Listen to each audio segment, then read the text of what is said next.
Hello बच्चों, कैसे हैं आप लोग। चलिए शुरू करते हैं। एक छोटा सा पॉइंट है, कई बच्चों को कंफ्यूजन होता है। तो एक moment of inertia of symmetrically cut bodies, जैसा कि आप हेडिंग देख पा रहे हैं, कुछ रिजिड बॉडीज होती हैं, उनके कॉमन सेंटर ऑफ मास जो कि ज्योमेट्रिकल सेंटर है, उनसे पास होती है एक्सिस के अबाउट, हमें उनके मोमेंट ऑफ इनर्शिया पता होते हैं। अगर उनमें से कुछ पार्ट रिमूव कर दिया जाए, यानी कि सिमेट्रिकली कट किया जाए, ये मैंने स्पेशली मेंशन किया हुआ है कि सिमेट्रिकली कट किया जाए, ये ध्यान रखिएगा। सिमेट्रिकली रिमूव, सिमेट्रिकली कटिंग क्या होती है, मैं आपको एग्जांपल के थ्रू दिखाता हूं। अब उनको सिमेट्रिकली कट कर दिया जाए तो उनका मोमेंट ऑफ इनर्शिया क्या होगा। ठीक है, तो चलिए स्टार्ट करते हैं कुछ एग्जांपल को लेकर के। तो उसमें कुछ बच्चों को कंफ्यूजन होता है, ध्यान से देखते हैं। तो एक पहला एग्जांपल मैं लेता हूं। सपोज ये मैंने एक 3D व्यू दिखाया है। ये हमारे पास एक डिश है, डिश, इसका एक 3D व्यू है, इस टाइप देखिएगा। And this is axis passing through centre of mass. ये m मास r रेडियस की डिश मान लीजिए। This is dish passing through its centre of mass. This is dish, we have moment of inertia about this axis passing through geometrical centre. तो इसके about moment of inertia होता है, इसी को ICM कहते हैं। ये होता है mr² बाई टू। अब बात करते हैं, इस पूरी डिस्क का मास m है, ध्यान दीजिएगा। पाई r² जो इसका एरिया है उसका मास m है, और इस पूरी डिस्क का about this axis moment of inertia ICM कहलाता है, mr²/2 कहते हैं।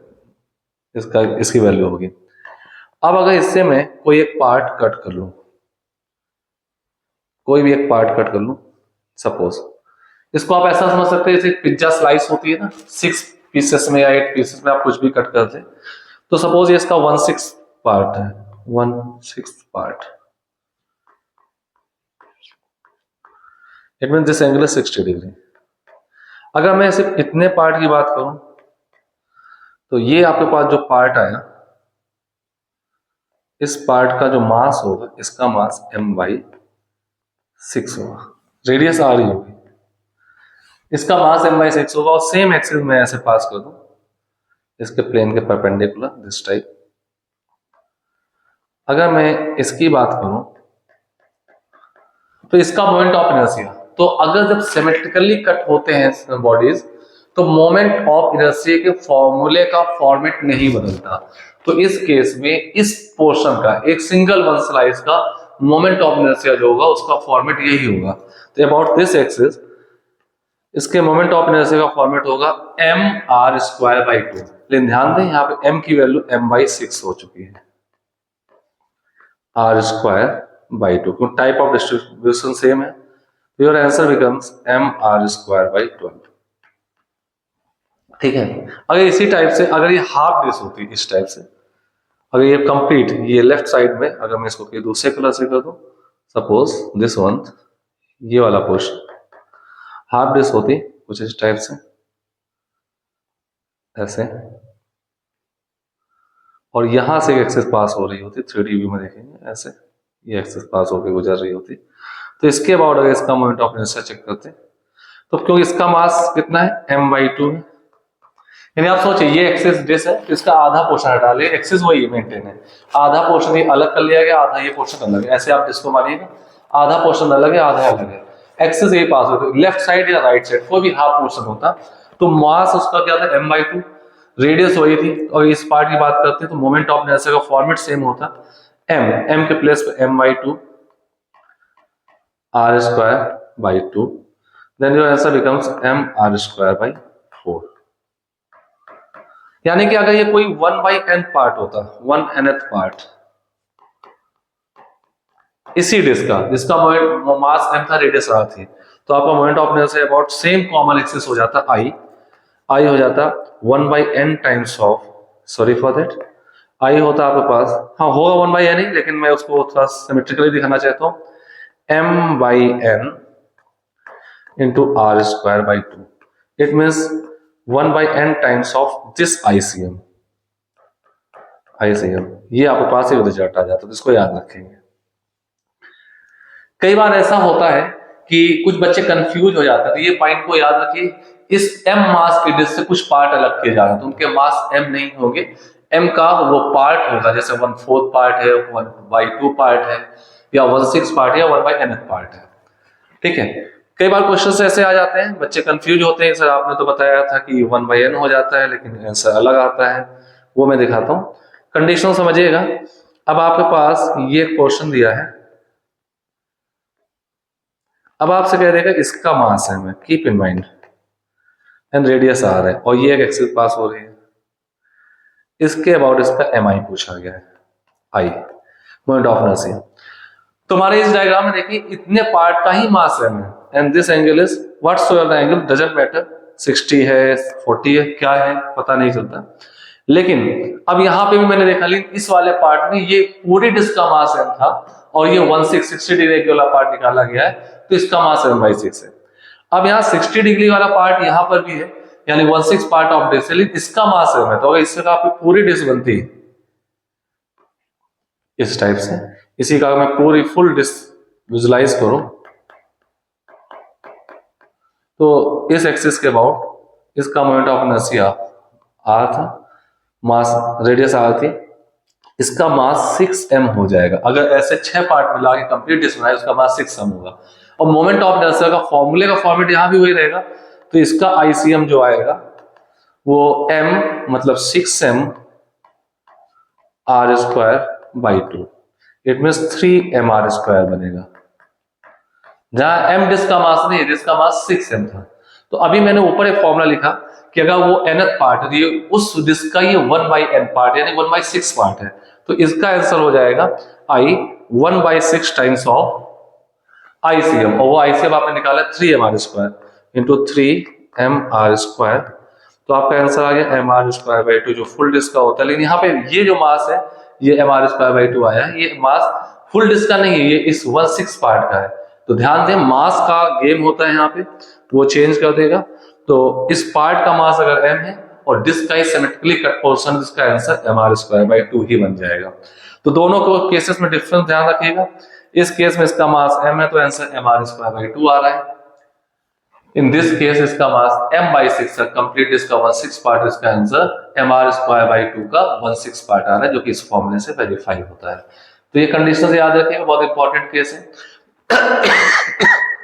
वैसे इसी मैं आपको 1-2 केस और दिखाता हूं, उनको देखिएगा। सपोज आपके पास केस 2, एक ये स्पेयर मान लेते हैं, सॉलिड स्पेयर या होलो स्पेयर कुछ भी ले लेते हैं, स्पेयर का सेल फिर से बनाते हैं इसको। This one is sphere. अगर मैंने लेट अस सपोज ये एक एक्सिस पास हो रही है, दिस वन डायमीटर अबाउट है, ये इसका सीएम है। अब इस कंप्लीट सॉलिड स्पेयर ले लेता हूं मैं, सॉलिड स्पेयर का M I about this axis, इसी को आईसीएम कहते हैं, m2/5 mr² होता है, जहां m इसका मास है, r इसकी रेडियस है, इस टाइप से। ठीक है, अब अगर मैं इसका इसी का ही हाफ पार्ट ले लूं, हाफ पार्ट ले लूं, तो आपके पास ये आ जाएगा इस टाइप से, एक हेमीस्फीयर आ गया, सॉलिड हेमीस्फीयर आ गया। ये आप दिखा सकते हैं, इसका ये पोर्शन होगा बेस। अगर ये इसका मास m था और ये हाफ पार्ट इसी का लिया गया है, तो इसका मास m/2 होगा। एक्सिस सेम है, जिसके अबाउट निकालना था, तो सिमेट्रिकली कट है। ठीक है, तो इसका मोमेंट ऑफ इनर्शिया जो होगा I about this given axis, फॉर्मूले का फॉर्मेट यही होगा 2/5, m की जगह m/2 into r², and your answer becomes m/5 mr², sorry 1/5 mr², 1/5 mr²। तो ये आपके पास I आ जाएगा, यानी हाफ पोर्शन है तो 1/5। ठीक है, तो इस टाइप से आप इसको यूज कर सकते हैं।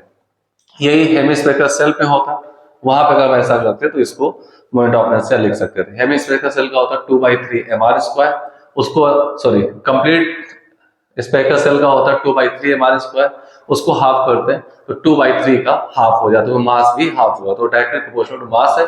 Type of distribution distances same है। और ध्यान रखिएगा कई कई ऐसे भी केसेस आते हैं जहां पे एमआई मोमेंट ऑफ इनर्शिया नहीं बदलेगा अगर आप मास को कहीं शिफ्ट कराते हैं, लेकिन शिफ्ट कराते समय ध्यान रखिएगा जो भी मास शिफ्ट कराए वो एक्सिस, जिस एक्सिस के अबाउट एमआई निकालने हैं उसके पैरेलल शिफ्ट कराए। तो आप ऐसा लिख सकते हैं, no change in centre of mass, sorry no change in MI if mass shifts parallel to axis. अगर मास को एक्सिस के पैरेलल शिफ्ट करें, यानी जो भी मासेस थे, पॉइंट मासेस से मिलकर बॉडी बनी थी, वो सारे एलिमेंट्री मास एक्सिस, जिस एक्सिस और आप एमआई निकालना चाहते हैं उसके पैरेलल अगर शिफ्ट करा दिए जाए तो कोई फर्क नहीं पड़ता है, उनकी लोकेशन कहीं भी शिफ्ट कराई जा सकती है, तो मोमेंट ऑफ इनर्शिया में चेंज नहीं आता। यानी मोमेंट ऑफ इनर्शिया मास पर तो डिपेंड करता है और एक्सिस से डिस्टेंस पर भी डिपेंड करता है। तो अगर वो डिस्टेंस नहीं बदल रही, मास उतना ही है, तो मोमेंट ऑफ इनर्शिया कभी नहीं बदलेगा, ये आप ध्यान रखेंगे। जैसे मैं आपको एग्जांपल बता दूं, जो मैंने ऊपर ये बात लिखी, जैसे आप जानते हैं रिंग का अपनी इस एक्सिस के अबाउट एम आई जो होता है, मास m है, रेडियस r है, मोमेंट ऑफ इनर्शिया इसका ICM mr² होता है। अब ये ऐसे एक्सिस है और रिंग का मास सेम डिस्टेंस पे यहां रखा हुआ है, तो अगर इस पूरे रिंग के मास को हम पॉइंट मास भी मान लो यहां रख दें, तो देखिए यहां का मास उठ के यहां आ गया, ये सारे मास उठ के यहां आ गए, किसी एक पॉइंट पर रख दें तो भी आप देखेंगे एक्सिस यही सेम बनी रहेगी, और ये पॉइंट मास r डिस्टेंस पर रख दिया जाए मास m, तो इसका mi भी i जो आएगा वो mr² होगा, पॉइंट मास का जैसा आप जानते हैं mr² होता है। तो कोई भी चेंज नहीं आता है, तो इस बात को आपको याद रखना है, ठीक है। तो रिंग हो गया, दिस हो गया, तो ऐसे केसेस में कुछ चेंजेस किए जा सकते हैं। तो एक बहुत इंपॉर्टेंट पार्ट था, इसमें एक पार्ट और बताता हूं, केस 3 सिमेट्रिकली कई और बॉडीज के एमआई निकल आते हैं। केस 3, अब जैसे मैं क्यूब के बारे में बात करूं, एक क्यूब मास m होगा, लेंथ l होगी, तो जरा ध्यान से देखिएगा एक क्यूब कैसे बन सकता है, मैं आपको एग्जांपल से दिखाऊं। तो मेरे पास कुछ कॉपीज हैं, जैसे ये मानिएगा एक प्लेट जैसा होगा, आपको पता है स्क्वायर प्लेट, क्यूब में ढेर सारे उसको कट करेंगे स्क्वायर प्लेट मिलेंगे, तो एक स्क्वायर प्लेट है, इसके ऊपर एक और रखें, एक और रखें, तो अबाउट द सेंटर एक स्क्वायर प्लेट का एमआई आप जानते हैं ml²/6 होता है। कितना होता है? ml²/6। तो ये पॉइंट मैं आपको समझाता हूं, जैसे देखिएगा क्यूब बना रहा हूं मैं,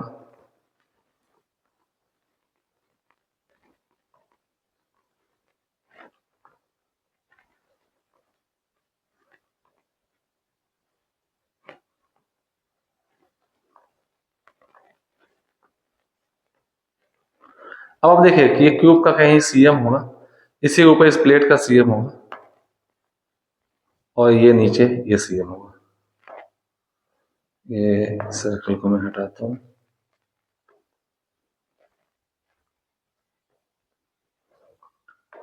ये यहां पे सीएम होगा।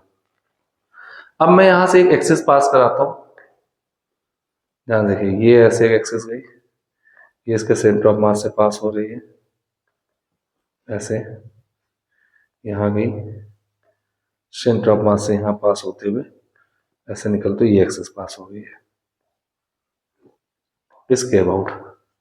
तो आप गॉस देखें यहाँ पे ढेर सारी प्लेट्स से मिलकर के ये क्यूब बना होगा, एक में यहाँ मार्किंग करूं, एक प्लेट, दूसरी प्लेट, तीसरी, चौथी, and so on, lot of plates यहाँ ऐसे होंगे जिनसे मिलकर के एक क्यूब बना होगा। विजुलाइज करिए, ऐसे ढेर सारी प्लेट्स होंगी, इनको भी मैं ज्वाइन कर सकता था, ठीक है। तो इस टाइप से अगर मैं एक ज्वाइन करके दिखाऊं, this one, this one, this one and this one, ऐसा आपको एक प्लेट दिख रही है रेड वाली, ठीक है। तो आप ढेर सारी प्लेट आपने रख दी, तो किसी एक प्लेट का एमआई जो होता है, अगर उसका मास m हो तो मोमेंट ऑफ इनर्शिया हो जाएगा आपके पास ml²/6। तो ये साइड लेंथ l का है और इसका मास भी m है, तो इसका moment of inertia same concept जैसे अभी मैंने ऊपर बताया, इसका मोमेंट ऑफ इनर्शिया ml²/6 ही आएगा।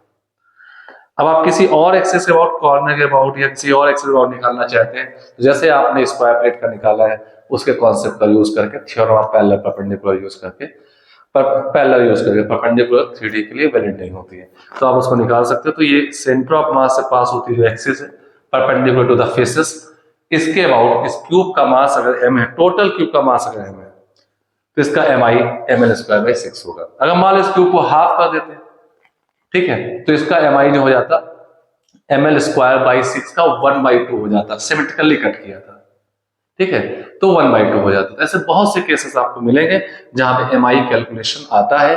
तो 3D बॉडी में क्यूब का mi, moment of inertia about axis shown in figure, ml² / 6 होगा, जहां m क्यूब का मास है और l क्यूब की साइड लेंथ है, ठीक है। तो ऐसे बहुत से केसेस आते हैं, सब पे बात की जाएगी, लेकिन आपको ये कैसा लगा, जो पॉइंट्स आपने सीखे हैं, बहुत इंपॉर्टेंट पॉइंट है, माइंड इट, इनको नोट्स में अपने डालिए और इन पे प्रैक्टिस करिए। कीप ऑन वॉचिंग, अपने दोस्तों के साथ शेयर करें और जो भी कंटेंट आपको जरूरत है उस पर बात करते रहें। Okay, thank you.